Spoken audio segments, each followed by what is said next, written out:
retten, så må jeg bare henvende seg til det.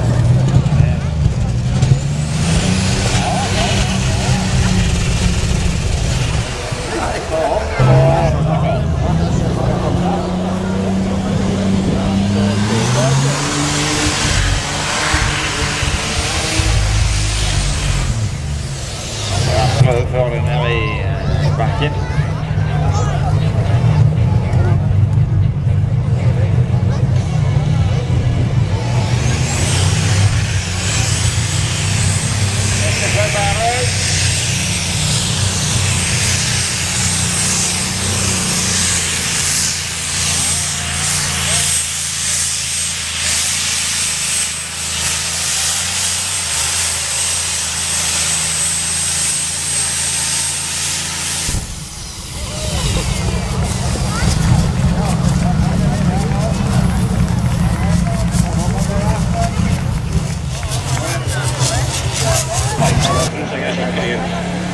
Det er veldig bra bussverdrekk.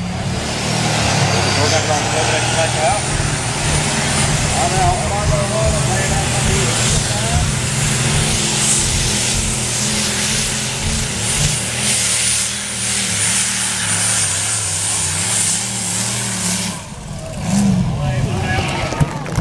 er så får vi ta litt senere med litt mer på det her.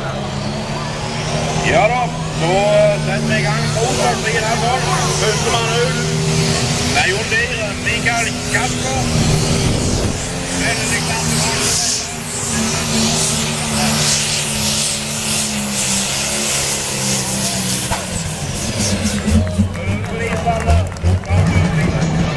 Ja, da går vi rett videre. Så ser vi at Steffen er tilbake i gamle trakter. Han er hentet fram på Jarl i bagasjen.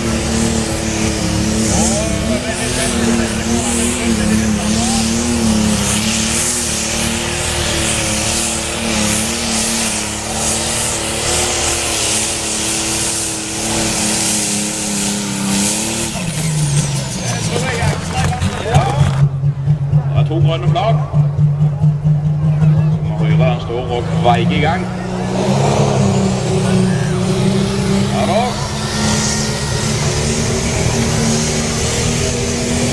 Lekker fjellet. Kommer denne.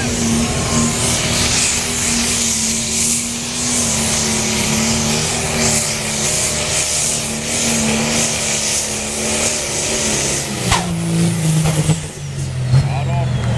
Fire der også.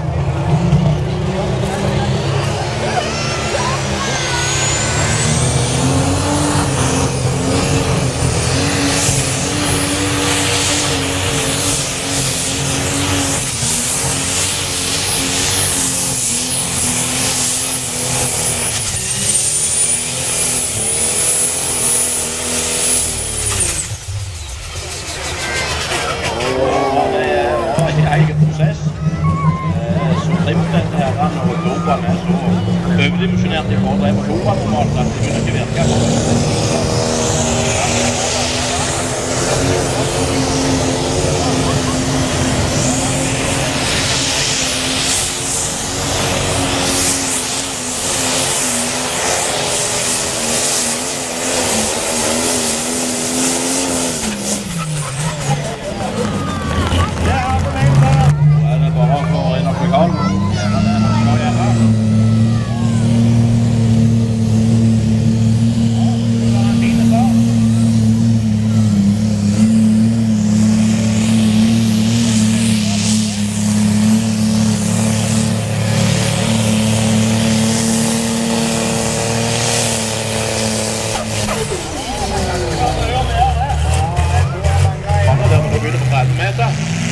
Så er det da til 100 meter.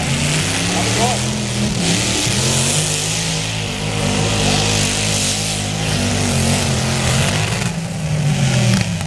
Og oppe mulig før dette skjer. For det er at du får ikke strøm av framdrift. Du må rett og slett bare gli på den. Det er fast du får godt av dette. Ja, det gjør vi rett.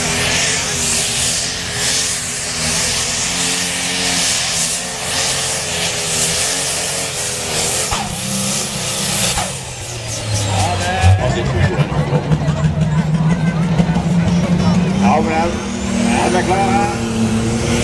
Første på fingrene.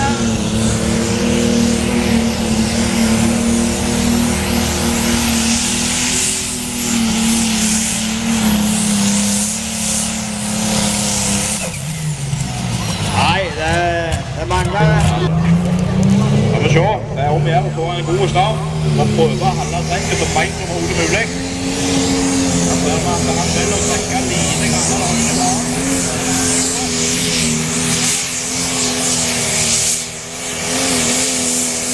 Veldig bra trekk der også. Meter er det som var klart.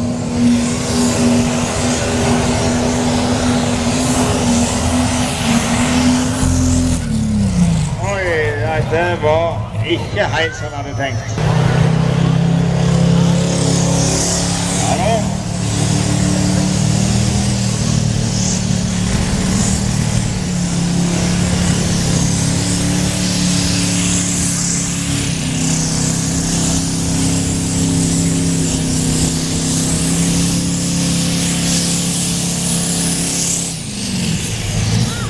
Det var en litt annen form for starting enn en tempelmotor.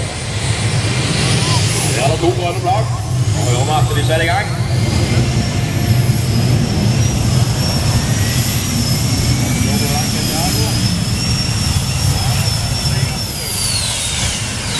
Det var et skikkelig utviklende trekk, det er bare leke på banen.